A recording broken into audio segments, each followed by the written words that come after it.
नमस्कार प्रणाम। हम आप सबके भाई मगही भोजपुरी गायक रोशन रोही और हम आ रहे हैं 16 अगस्त को श्री अरुण यादव पूर्व विधायक संदेश के पिता स्वर्गीय भुवनेश्वर सिंह जी के द्वितीय पुण्यतिथि के अवसर पे अज्ञाव आरा में। और आप लोग आइए अधिक से अधिक संख्या में और स्वर्गीय भुवनेश्वर सिंह जी को श्रद्धा सुमन अर्पित करें।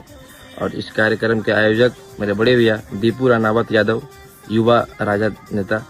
तो आप लोग आइए और ढेर सारा भाई को प्यार दीजिए। नमस्कार प्रणाम। हम आप सबके भाई मगही भोजपुरी गायक रोशन रोही और हम आ रहे हैं 16 अगस्त को श्री अरुण यादव पूर्व विधायक संदेश के पिता स्वर्गीय भुवनेश्वर सिंह जी के द्वितीय पुण्यतिथि के अवसर पे अज्ञाव आरा में।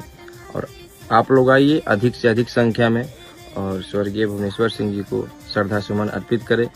और इस कार्यक्रम के आयोजक मेरे बड़े भैया दीपू रानावत यादव, युवा राजद नेता।